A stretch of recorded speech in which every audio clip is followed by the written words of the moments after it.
All of the traffic in the United States of America goes to Google. ChatGPT is 0.16%. They're not even really on the radar. I get asked all the time, why Google? Which one has the highest buyer intent? It's Google. The reason for that is that they're going there to search for you. So now that we've established that Google is where we need to spend our efforts on, how do we dominate it? There's local service ads, there's Google ads, there's Google Maps, and there's organic, and I put a plus AEO. Do what everyone else isn't doing. If people in your market are not responding to those reviews, make sure you respond to those reviews. If they're not getting reviews fast enough, make sure you're getting reviews faster. Just do it better than your market.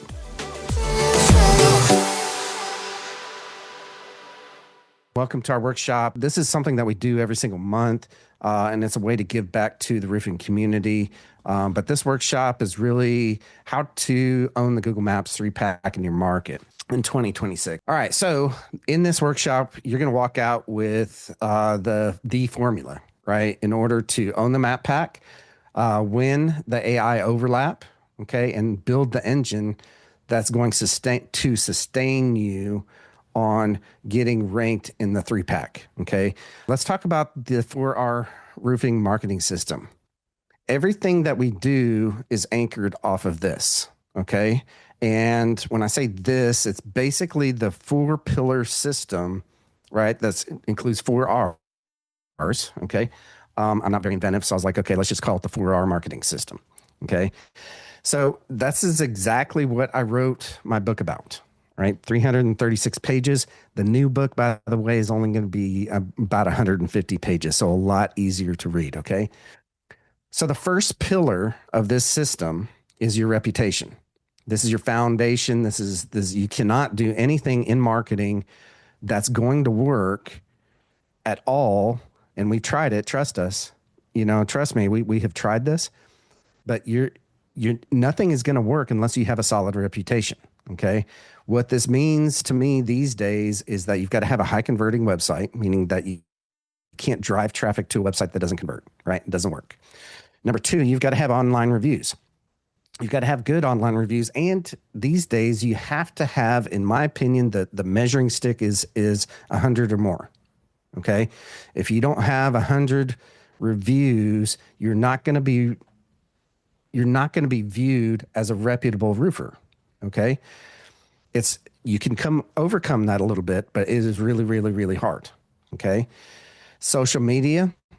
That's the other step there, right? We want to make sure that we have social media happening on a regular basis, because there's nothing worse than a stale social media account that a homeowner goes to and they say you haven't posted in a year, 2 years. I've seen up to 5 to 10 years, right?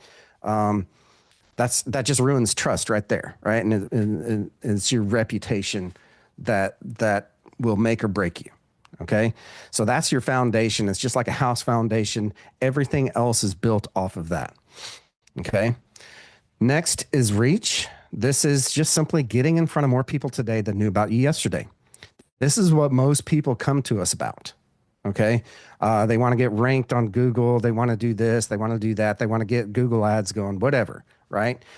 This is the pillar that matters, not the most, but it definitely matters inside of marketing. Okay. There's all sorts of things that go in here.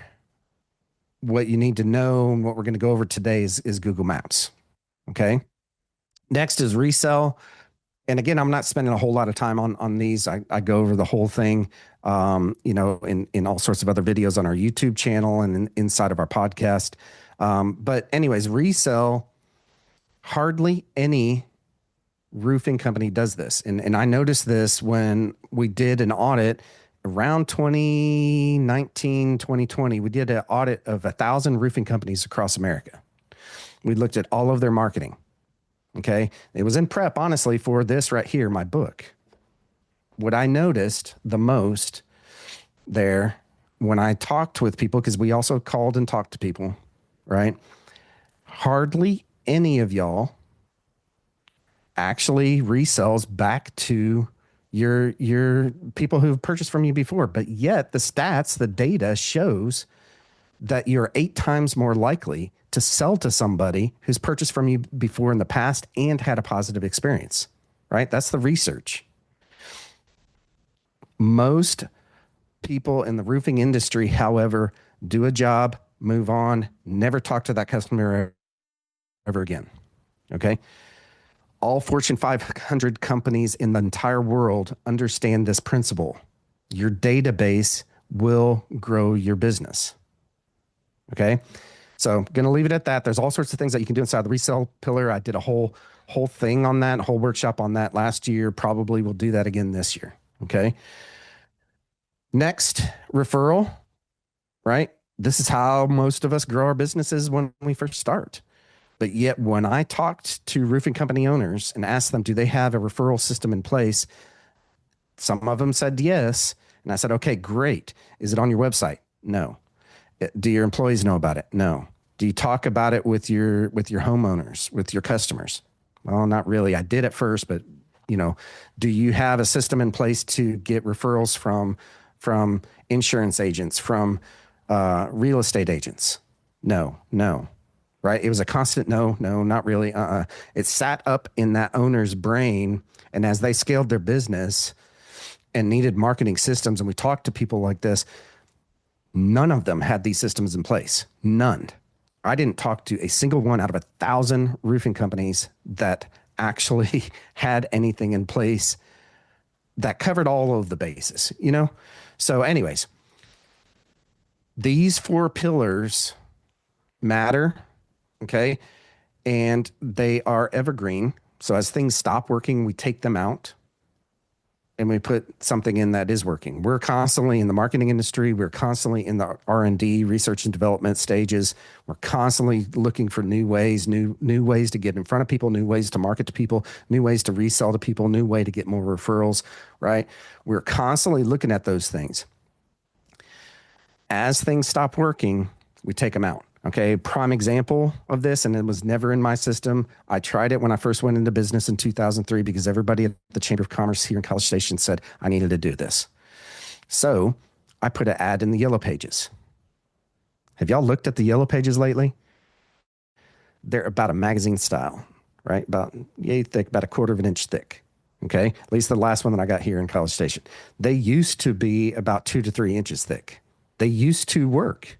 But when Google came along and this $1,000 machine sitting in your pocket came along, right? People started doing their research here versus researching people on Yellow Pages. That would have been in the reach pillar. We would have taken it out, right? When that stopped working. And in fact, I know it doesn't work, right? If you're still, marketing in the Yellow Pages, let's talk, because in 2003, I knew it wasn't going to work because we put a tracking number, right? And we tracked every single phone call that came into via that number in 2003, right? And when the sales guy came back, because back then, I don't know if y'all remember, but the sales guy would come around once a year, right? They only printed that thing once a year. So the sales guy came back after a year and tried to sell me, upsell me from my $800 a month to $1,600 a month package, right? We looked at the call reports. It showed zero phone calls.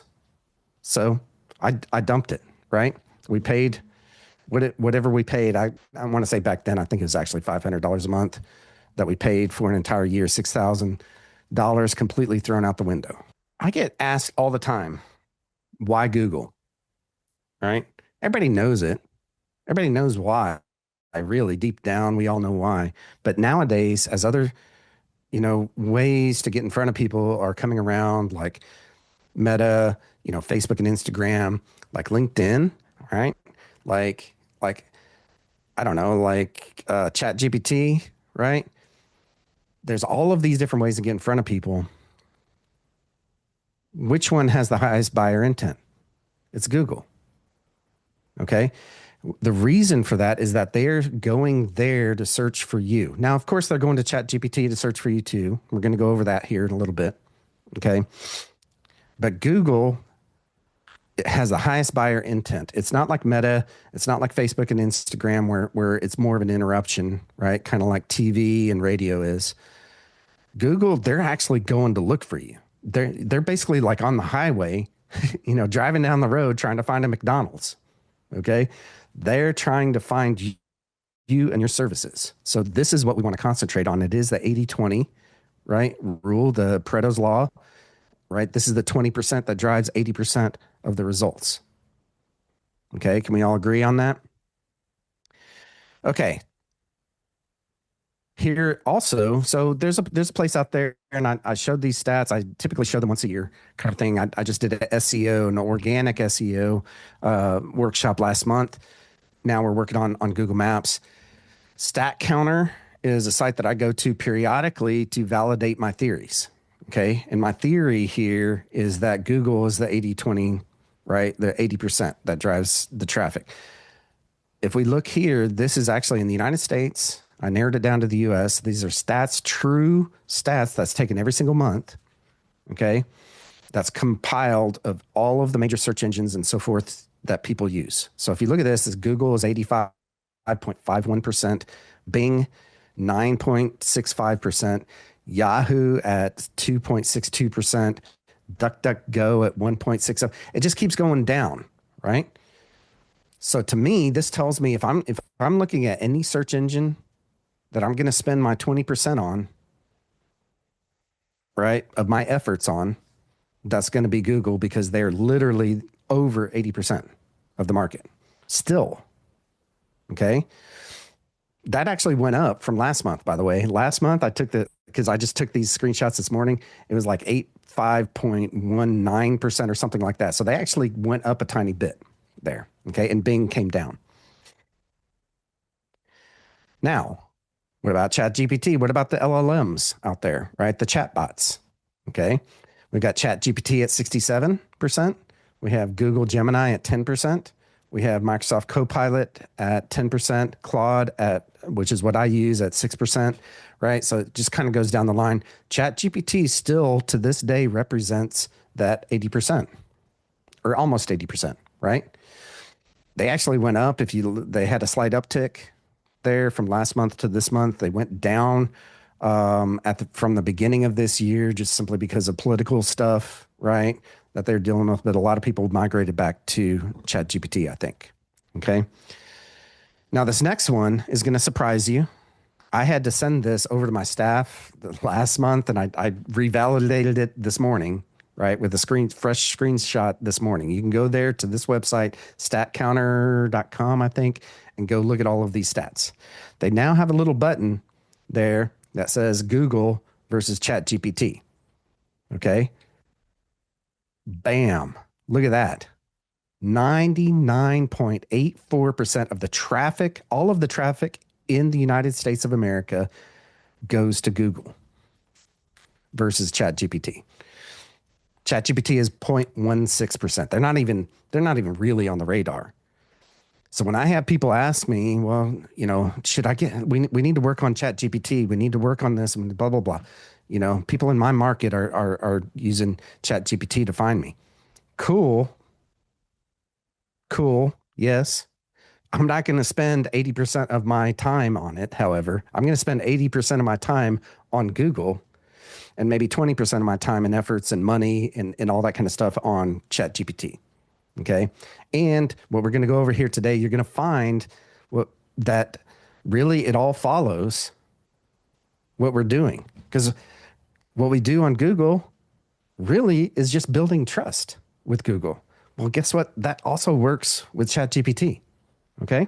So now that we've established that Google is where we need to spend our efforts on, how do we dominate it? Okay. Well, when I talk about dominating, there are 4 spots right now on Google that you can take up. Okay. There's local service ads, there's Google ads, there's Google Maps, and there's organic. And I put a plus AEO, right? AI is becoming more and more the standard with Google, because they realize the writing on the wall, a year or two back with ChatGPT coming out and all of the chat bots that everyone uses. They realized that they really needed to focus on making their search engine a better search engine.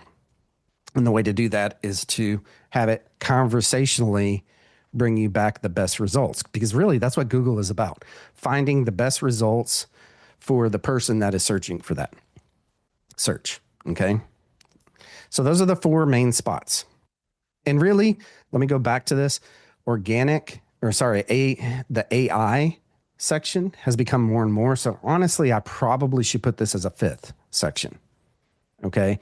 But it's taking up more and more of its area. And Google has actually came out last month and said that most searches in the next couple of months are gonna be AI driven first.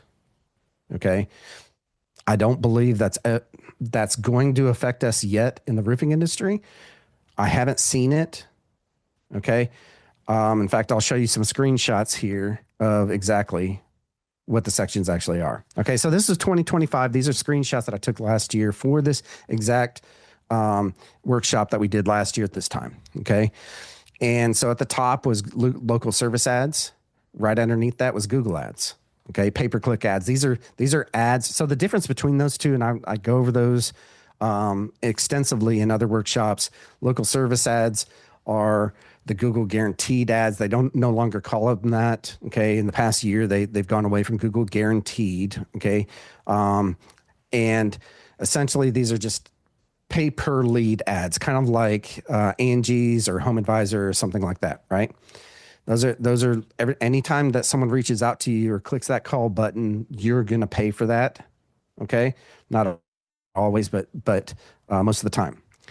Pay-per-click ads, the Google ads underneath that, is anytime someone clicks on the ad and goes to your website, okay, you're going to pay for that. And that's typically anywhere in between 30 to, we've seen in really competitive markets, $75 a click, right? It can get expensive if you don't know what you're doing pretty quickly, okay? So those are the two main spots. The next ones down are the 3-pack. Everyone knows the 3-pack. Back in the day, again, it used to be the 5-pack when they first introduced the Google Maps area. It's turned into this 3-pack area, and sometimes you'll see a fourth one in there with an ad.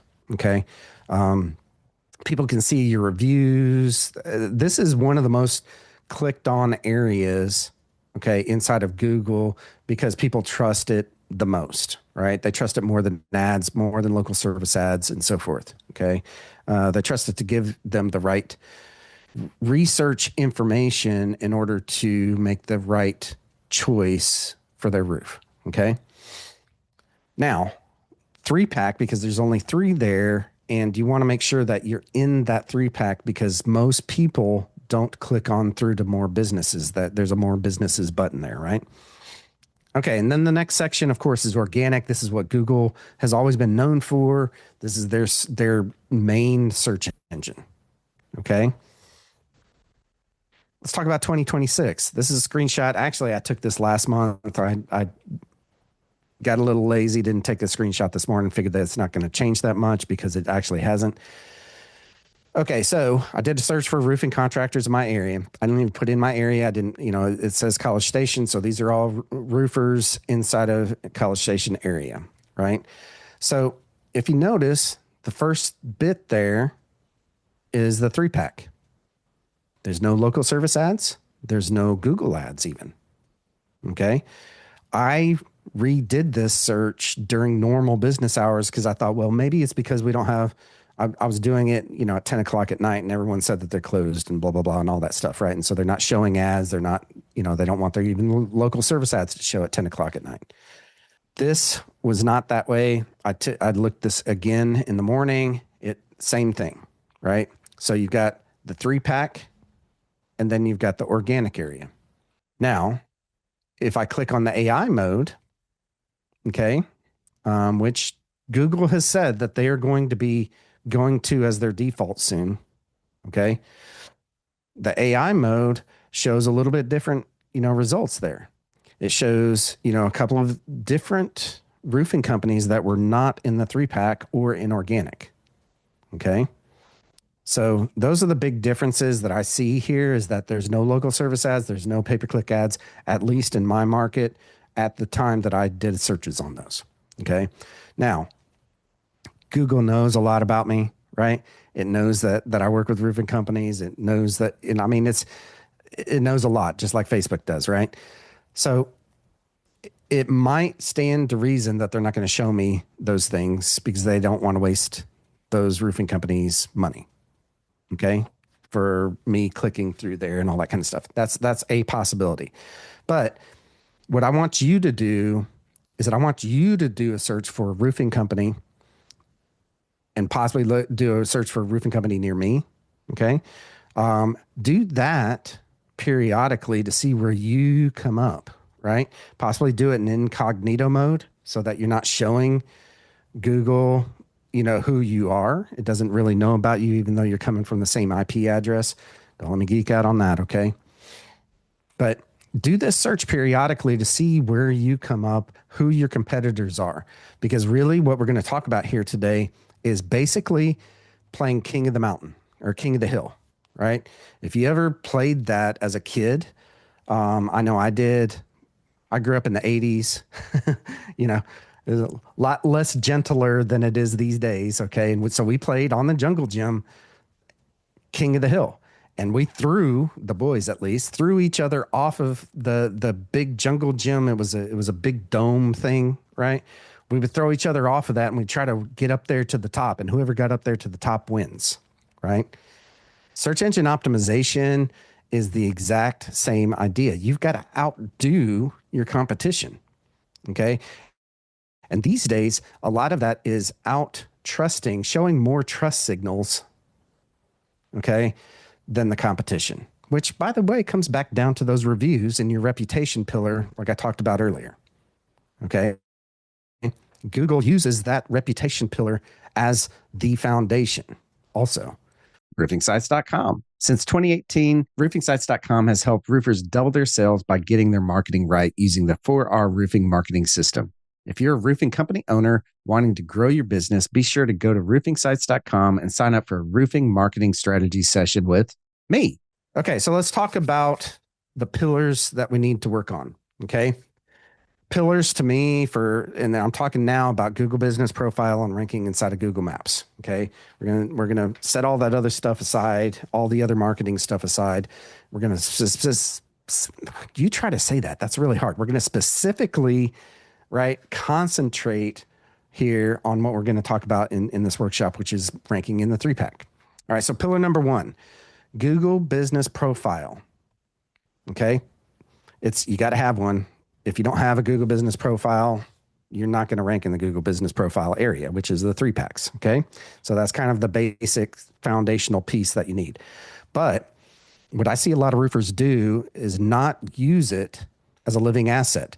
They literally just set it up and walk away. Okay. Google uses this now and has for a long time as a way to add things, and their algorithm is based off of this. Okay. All right. So we want to make sure that we're using our Google Business Profile as a living asset, meaning that it's not just standalone and I'm walking away. Okay. So we got to set it up correct though from the very beginning. The first one is primary category. Make sure if you are a roofing company, primarily, your number 1 category is going to be roofing contractor. If you've got it set as general contractor, change that today. Okay. Change it to roofing contractor. That might be the one little piece that's holding you back from ranking. Number 2, add weekly posts. There's now a posting area inside of every Google Business Profile, and has been again for a long time. When I say Google Business Profile, back in the day, 2, 3, 4, 5 years ago, it was called Google My Business. Google My Business and Google Business Profile are synonymous. They're the same thing. Okay. In your Google Business Profile, they have an area that you can add posts to, similar to Facebook, Twitter, LinkedIn. And yes, I know I just showed my age by calling it Twitter. It's X now, whatever, right? All of those places, those social media channels have a way for you to add a post to as much as you want to. So what we have found is that if you add at least a weekly post to your Google Business Profile, it helps you rank. Okay, and it's not just me that's noticed this. These are the best SEOs in the world that have come out, and we every year there's a survey that goes out to the best SEOs in the world. Everybody votes on what the ranking factors are. We're going to go over these here in a little bit. Okay, but everybody agrees that weekly posts drives the needle. Next, and this is a foundational piece. When you first set up your Google Business Profile, you want to make sure that you add your services to it. Okay. So many times we go to Google Business Profiles that they don't have any services added to it. Okay. Services you're just basically telling Google what you want to get leads on and what you want to rank for. Okay. That goes in the actual Google Business Profile itself. Now, and this was probably added about 3-4 years ago. Okay. There's this products area. It's, I think, originally intended for people who actually sells products, but we can use it too, right? For our services. So if we add our services in there that match up with the types of services, by the way, that are on our website, it gives Google that linkage that says, oh, this is what we should rank these guys for. Okay. So the cool thing about products, by the way, is that you can add a link to that actual service page, right? And I highly, highly recommend that you do that. And you know, there's an image area, upload an image, make sure that image is optimized, that it's actually named what your service is, right? So if you have roof repair as your service, that you're linking to your service page called roof repair, make sure you use an image, a JPEG or PNG that's called roof repair. Okay, easy. Set up as many of those as you possibly can. The services side of things, we're kind of limited to what Google will give us. Okay. You're not at all on the product side of things. So you go and build out as many as you can. Now, the other cool thing on the products side of things is that you can have sub products underneath each other. So you can have a category called roof repair, and then you could have something called shingle repair, metal roof repair, right? Clay tile repair, if you do that. Commercial repair, right? I mean, there's all of these things that you can add in there. Just make sure that you optimize them. Okay. And you can use ChatGPT for this kind of stuff these days, right? To generate a description and help you even figure out what to actually put on there. Okay. Fill it out as much as you can. My philosophy is that if Google gives us something to fill out, I'm going to fill it out, man. Right? Like they've got a link now to all of your social media channels. This came out about 2 years ago at this point. Man, as soon as they did that, we're filling those suckers in, right? We're giving Google all of the knowledge that it needs to connect all of the dots for our companies. Okay. Fill everything out. Q&A is something that it goes back and forth in the industry, whether this is useful or not. I think that it's useful because you're giving Google more context to what you do. So if you put some questions and answers in there and seed it with those questions and answers and periodically add more Q&A, style things in there, things like, what is a price for a roof generally cost in College Station, Texas? What's your warranty? Things like that. You want to fill those things in as much as you possibly can. Okay. Pillar 2, review velocity. Reviews, super important, right? We've established that.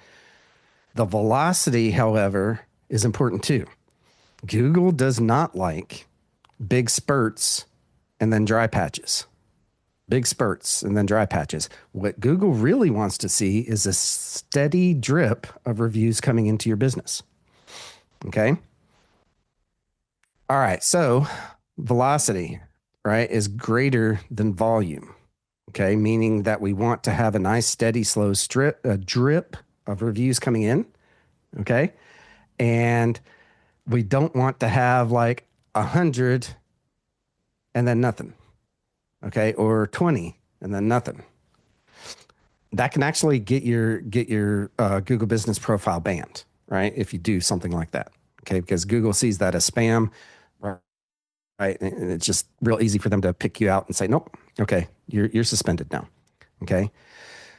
So make sure that you have a system in place where you are getting reviews on a regular basis. Now, when we did that, audit of those 1,000 companies, back in the day, we noticed that very few companies had over 100 at that point. Okay. Now, when we look, we see a lot of companies that are 300 plus. Okay. So it's just like what's that saying about planting a tree? The best time to plant a tree is 20 years ago. Next best time is right now. Okay. Same thing with reviews. If you've got 10, 15 reviews and your competition has 300, you might be thinking, well, I can't even do anything that's going to help me catch up to that. Again, if they've got 300, they might be sitting out there going, no, I don't need to do anything more. I'm good. But yet Google is rewarding the people that's doing it on a steady and regular basis. Okay. So velocity is greater than volume. We shoot for 8 to 12 new reviews a month. I think that you should. Okay. Look at your competition. It's real easy to pick out exactly how many reviews that you need to get. Take the top 10 people, right? If you're not in the top 10, take the top 10 people. If you're, maybe sixth, pick the top 5 people, right? What are they doing? Again, it's king of the hill, right? What are they doing?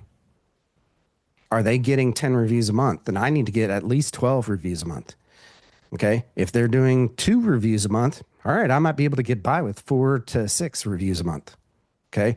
Whatever that it takes, try to do that. Okay.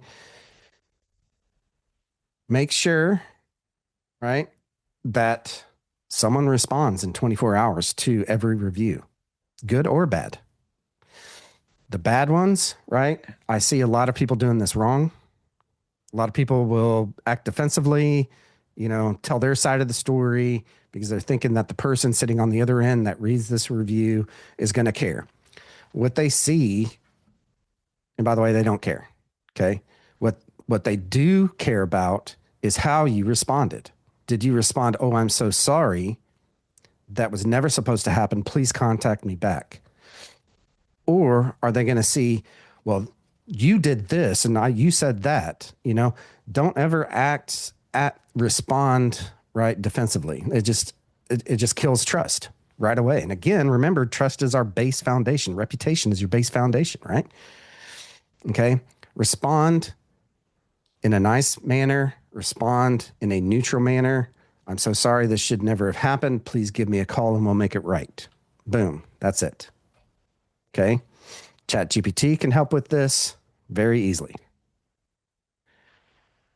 Automate your requests. I think this is the key, this is the key to it all, is that you have to have a system in place. Okay. Because if you don't have a system, it's not going to happen.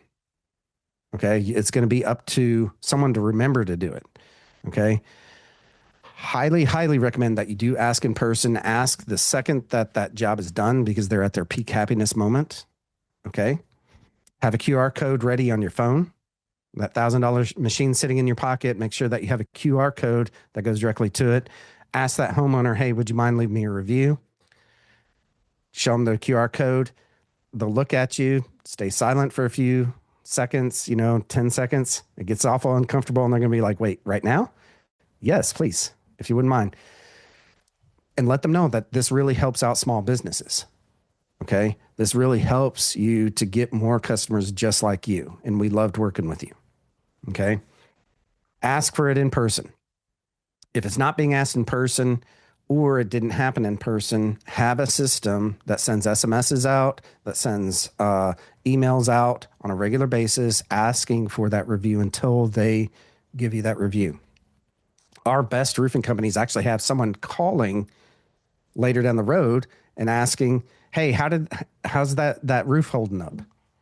Oh, great. Hey, would you mind leaving us a review? I noticed that you didn't leave us a review. Okay. So have that system in place so that it happens, because otherwise it's just going to get bypassed and you're just going to completely move on down the road. Okay. This is my formula, what I'm showing you here. This is what I've used for a really, really long time. Okay. For doing organic SEO, which by the way, helps for Google rankings. It starts with your website. You have to have a website. For us, even to this day, we still use WordPress, and that's still in my foreseeable future, right? There's all these other ones out there, Wix and Squarespace and Google, GoDaddy has their own thing, right? And there's even these other ones that are AI driven. Cool. Google prefers WordPress. And I know that because we've looked at rankings after rankings after rankings after rankings. We don't see any Wix. We don't see any Squarespace. We don't see any GoDaddy websites out there. But we do see our WordPress websites. Okay. And by the way, 2 or 3 years ago, the parent company of Google, what are they called? Google. Man, I can't remember the name of the parent company of Google now. They invested into Automatic. Automatic is the company that authors WordPress. And yes, it's an open source project, but it's also a commercial project, right? That you can opt into, right? And that you can pay for. All right. Anyways, Google invested heavily into Automatic. Alphabet, that's the name of the company. Alphabet. Thank you. So Alphabet invested heavily into Automatic, right? Into WordPress itself, essentially. Okay. That to me, anytime Google does something, right? And even if it's the parent company of Google, I sit up and pay attention. Well, when they invested in that company, that's why it confirmed in my head that WordPress is a platform to be on because they think it's a platform to be on. It still to this day represents about 90% of the world's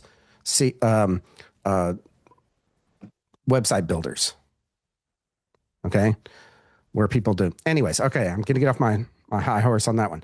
All right, so always starts with a website. Next thing, you have to have your service pages. These are landing pages to me in the SEO world, right? You have to have your service pages out there as well. You have to tell Google what you do, okay? The next thing is that we add blog articles on a regular basis. This still works today, okay? Blog articles on a regular basis talking about things that you do as services, okay? This actually shares your expertise in that area, okay? So if you want to get known for, let's say, metal roofs, you got to talk about metal roofing in your articles, okay? Now, if you notice there's a line there, it's because we link to those landing pages. We might typically link to 3 to 5, 10 of those landing pages, okay, that are all about that one topic, okay? That's kind of an important piece because the linkage in between those is what the Google spiders, the search engine spiders come down, okay? Next, within minutes, we share every single one of our articles to social media. Google bots are sitting out there watching social media. This provides a huge social signal, right? And they can see how many people liked it and commented on it and shared it and all that kind of stuff. And those are great. But what we use them for is to provide the linkages from one place to another, okay? From very important websites to your website that the search engine spiders can come down, okay? That's how the internet works. That's how Google spiders work.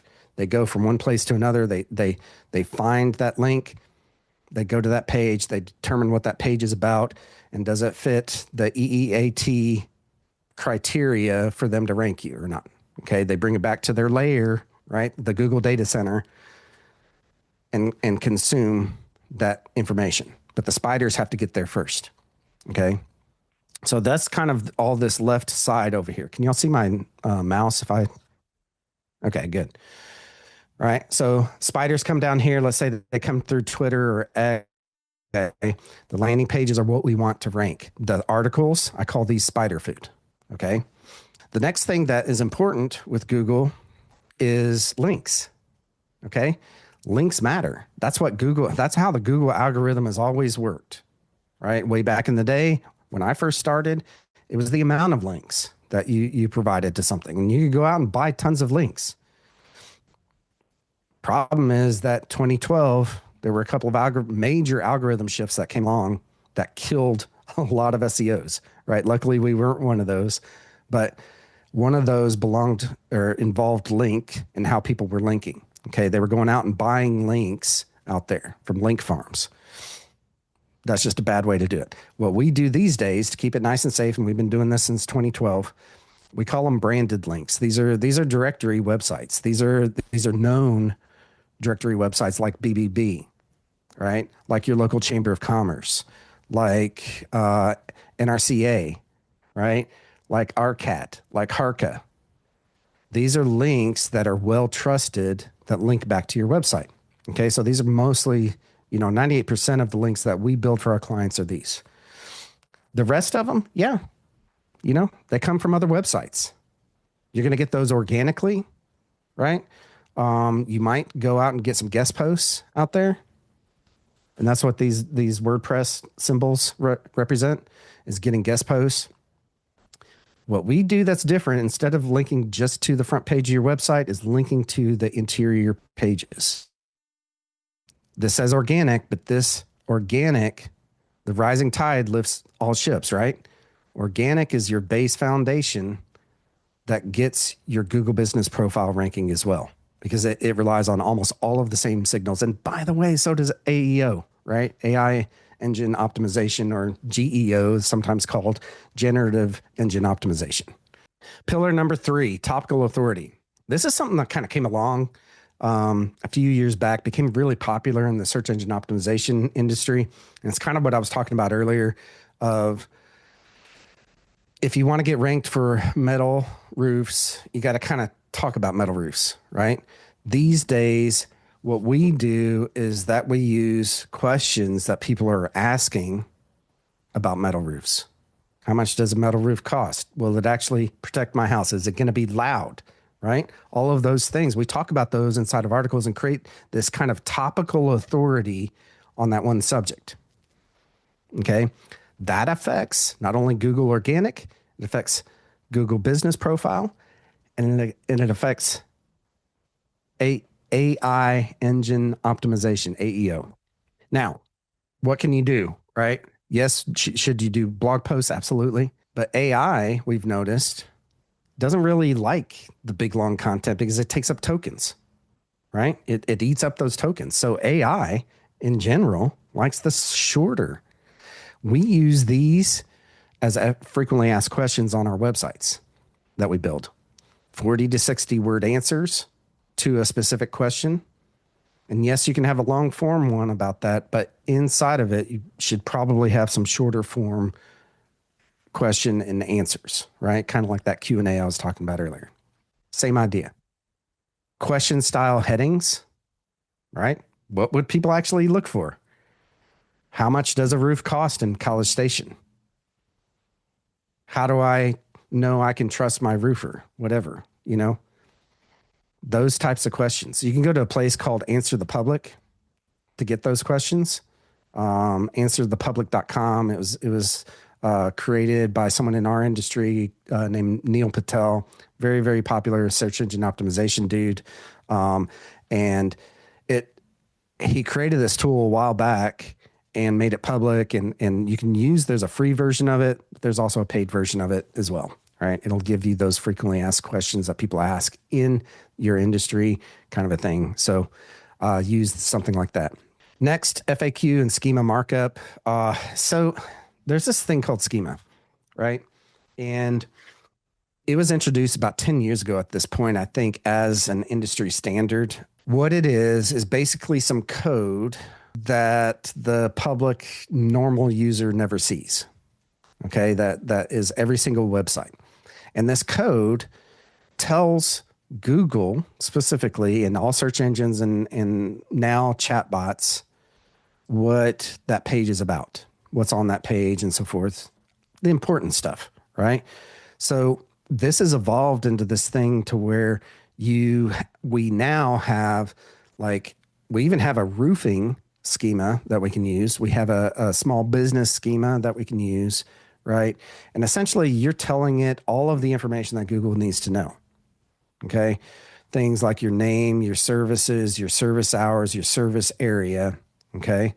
What this page is about, just all that kind of stuff, right?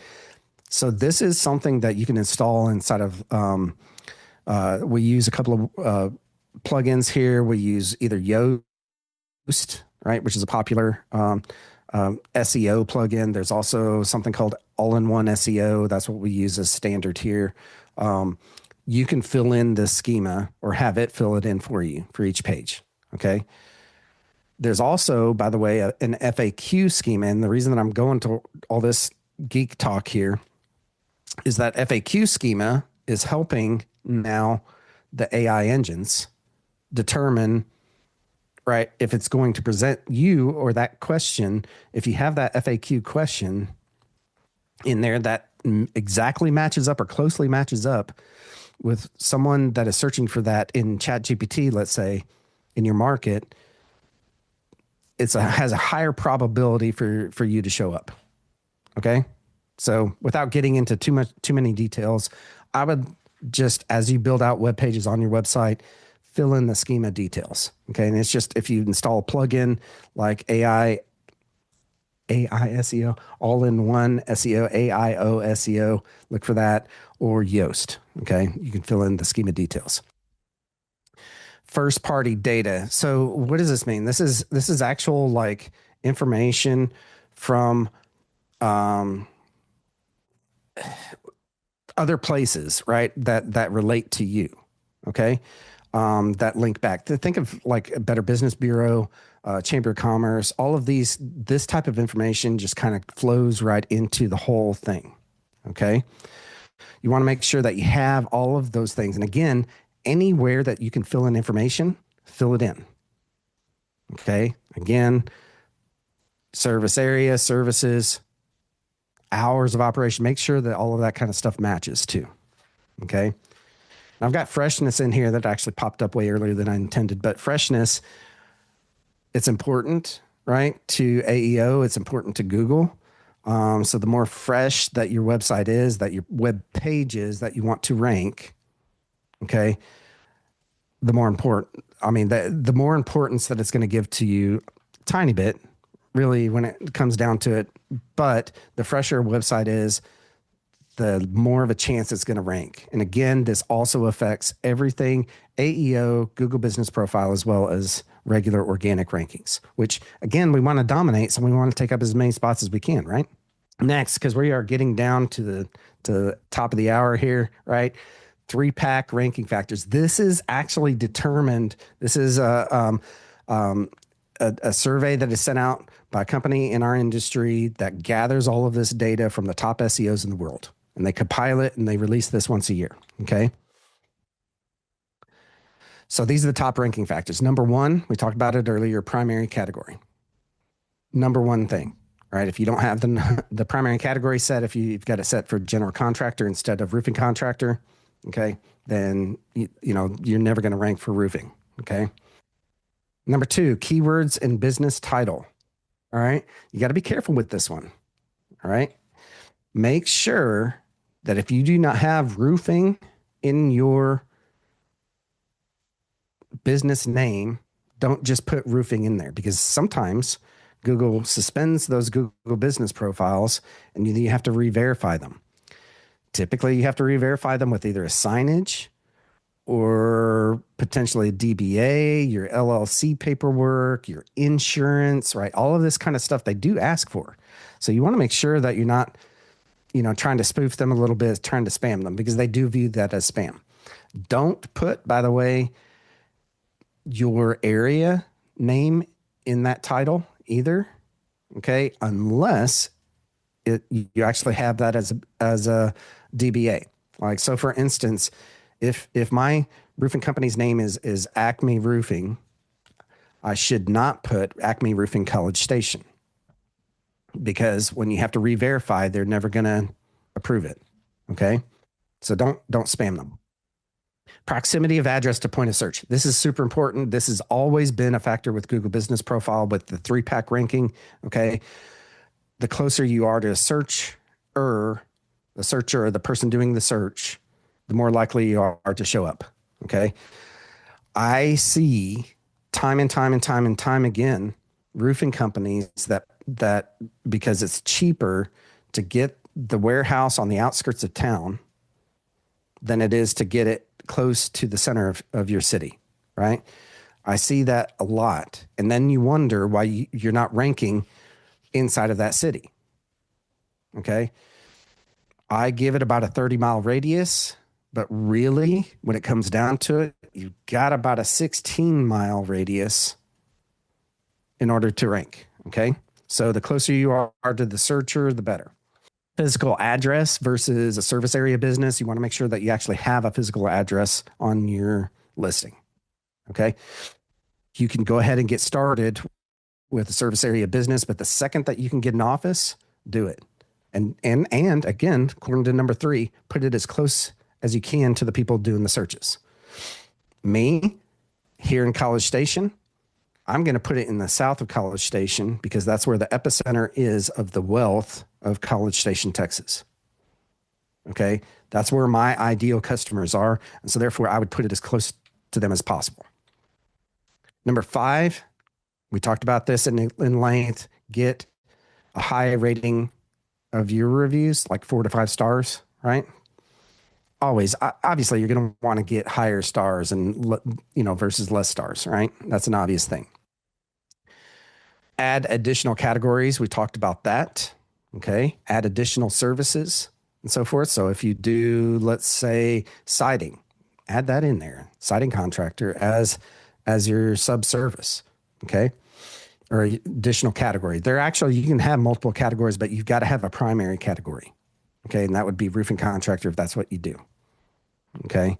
Siding contractor, window contractor, those could be subcategories underneath that. And then you want to put the sub-services underneath those. High number of reviews, right? Again, we talked about this. You want to get over that 100 mark. Okay. At a minimum. These days, again, I'm seeing people who are dominating their markets, even here in College Station, having over 300 reviews. Okay. It's important. Verified Google business profile. This is kind of a duh moment. I don't know if y'all grew up in the 80s like I did or 90s. Duh was a pretty fun word there. But anyways, duh, you've got to verify your Google business profile, right? Completeness of Google business profile. Fill in every little blank that you possibly can. And periodically check that because Google adds stuff all the time. Okay. Sustained influx of reviews over time rather than bursts. We talked about that as well. All right. That's on this top 10 list here. All right. So make sure that you do everything that you can here. Engagement signals is pillar number 4, right? 10 plus geotagged photos per month. What does that mean? See this $1,000 machine sitting in your pocket? Take it out, take photos of your jobs. Easy, right? Not really. Make sure that you have your location settings turned on your camera. You can set that in both Apple as well as Android, but make sure that's set there because what it does is this little geeky thing in the background, right, called EXIF, E-X-I-F. That's EXIF data. Inside of it, guess what? You have all sorts of stuff that you can fill in. Who took the photo? Where it was taken from? Okay, that's kind of an important one.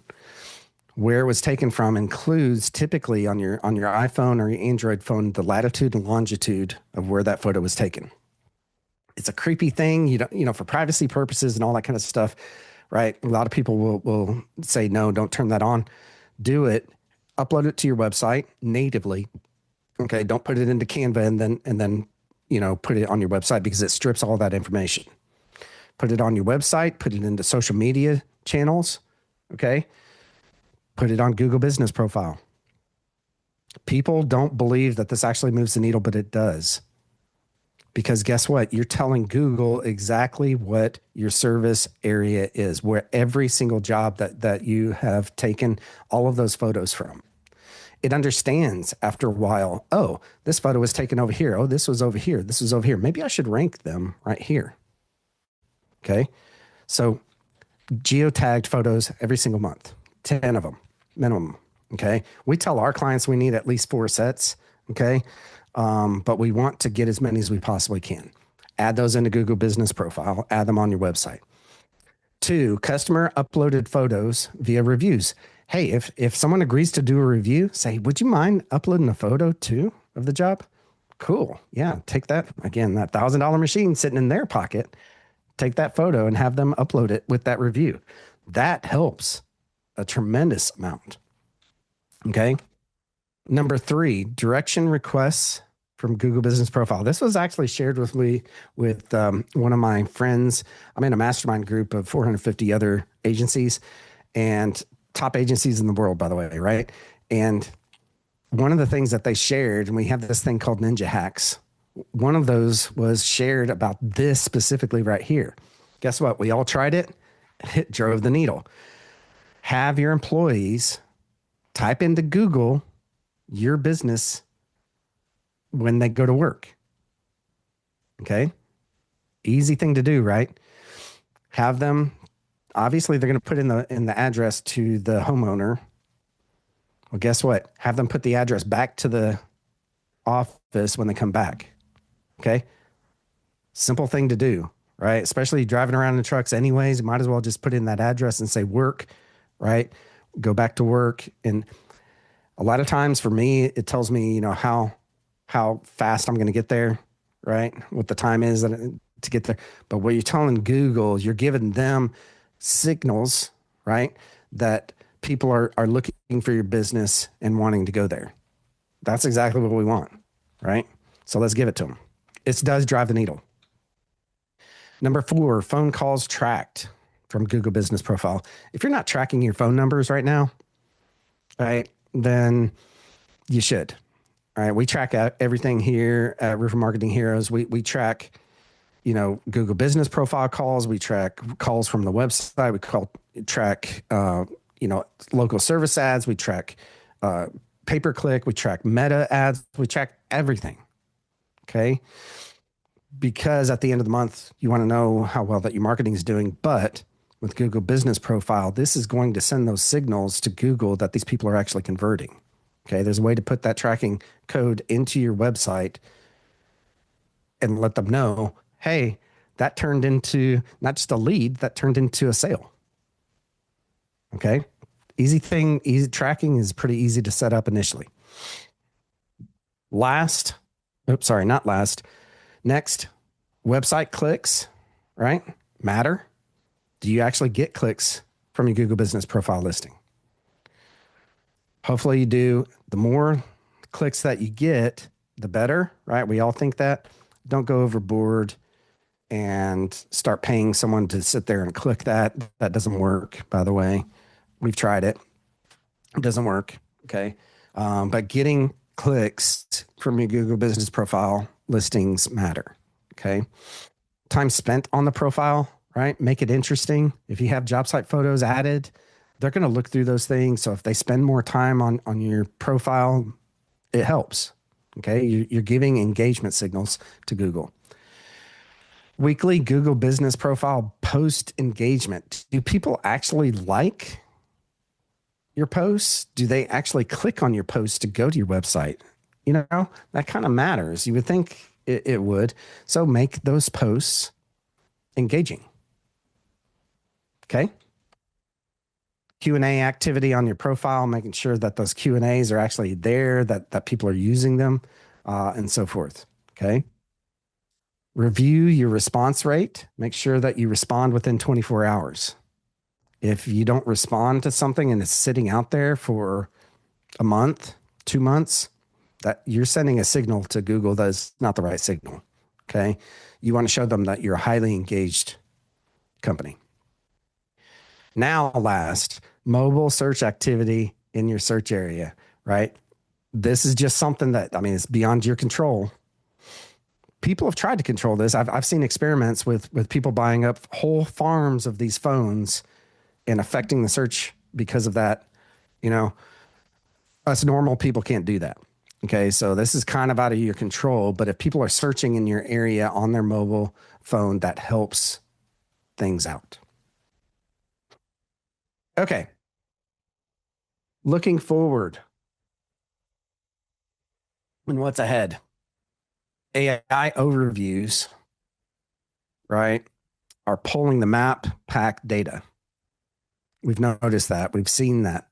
We've seen it in action. And one of my screenshots earlier, I didn't really point it out, but it's pulling that map pack information. Okay. Voice and AI assistants.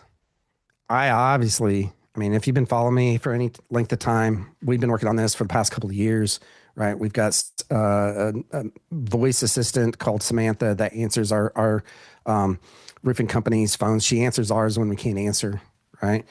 Highly, highly recommend those things. Okay.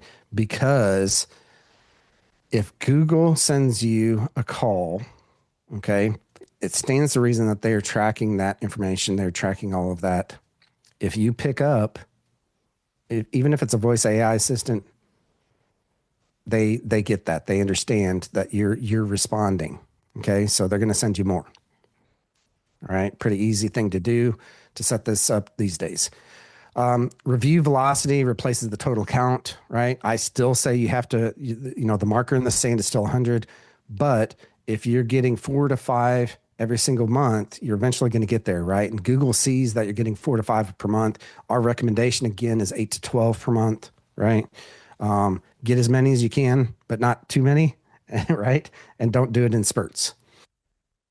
GBP is a content platform, not just a listing. Okay. Add photos, add posts, regular basis. Mobile first, photo heavy, AI curated. All right. What does this mean? Well, your website should be mobile first, right? Everyone's website these days should be mobile first because of that $1,000 machine sitting in everyone's pocket. Okay. Photos, they slow down a website, but they're important because you're sharing again your service area if you've got the tracking in there. Okay. AI curated just means, making sure that you're using AI, right? For this, that you're actually being curated by the AI. Okay. Finally, we got this. Chris is going to stop talking here, right? Download the workbook. Since you've lasted this long, go ahead and download the workbook. There are step-by-step things to do, ways to go in and first do an assessment on each of these areas of each of the pillars. Okay, so use the QR code that's on screen. If you're listening to this later on the podcast, go to roofermarketingheroes.com/2026-GBP-workbook. I need to make those a lot easier, shouldn't I? Right? Yeah. So roofermarketingheroes.com/2026-GBP-workbook. Okay. All right. We talked today about the 4R roofing marketing system, specifically about how to rank inside of Google Maps and AEO. This is, of course, inside of the reach pillar of the 4R roofing marketing system. That system is an evergreen system, right? We talked about that a lot earlier. Not going to rehash that, but just know that this is the exact system that we put into place for all of our clients. Okay. This is something that you can use inside of sales, by the way. Every single one of these pillars works inside of sales as well as marketing. And again, last but not least, do what everyone else isn't doing. All right. If people are in your market are not responding to those reviews, make sure you respond to those reviews. Okay. If they're not getting reviews fast enough, make sure you're getting reviews faster. All right. So that's everything that we talked about here today. Just do it better than your market. I would highly recommend, by the way, that you do at least a yearly audit of your competition. What are they doing and what are you not doing? What do you need to do that they're not doing? Okay. So do what everyone else isn't doing.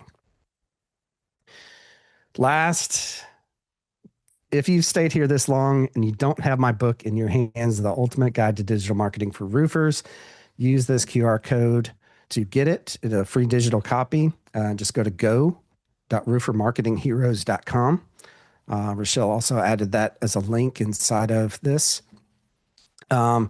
click on it, right? Go get my book. I'm giving it to you away for free. This is the exact blueprint of what we do. Even today, we still do exactly everything that we do in this workbook. It's changed a tiny bit in the past couple of years. We're working on the AI version of this right now. It should be released probably within the next quarter, hopefully. It's really hard to write a marketing book because it changes so fast, right? Which is why I'm sitting at 6 months now, and it's, you know, that changed. I got to go change that now in the book. So, anyways, this goes over the 4R marketing system and the pillars of what you need to do. Okay. Last but not least, if you are a roofing company owner, you like knowing how all this stuff works, don't want to do it yourself, just want to pay someone to do it. That's what we're here for. Use the QR code to schedule a meeting with us. We'll go over first and assess your marketing, where you stand, and then we'll build a plan together to fix that marketing. Okay. If you're listening to this, go to roofermarketingheroes.com/schedule, or just go to our website. There's a big red button in the upper right-hand corner that says schedule strategy session or something like that. I want to give a huge shout out to our sponsor, roofingsites.com. Since 2018, roofingsites.com has helped roofers double their sales by getting their marketing right using the 4R roofing marketing system. If you're a roofing company owner wanting to grow your business, be sure to go to roofingsites.com and sign up for a roofing marketing strategy session with me. Also, this past year, I published my book, The Ultimate Guide to Digital Marketing for Roofers. If you're a roofing company owner and you don't have this book in your hands, I will send you a free digital copy. Just go to go.roofingsites.com and I'll send you a free copy of my book. Well, roofers, join me next time when we connect with another great roofing entrepreneur and learn how they hack their growth. Until then, I'm Chris Hunter. Thanks and gig 'em.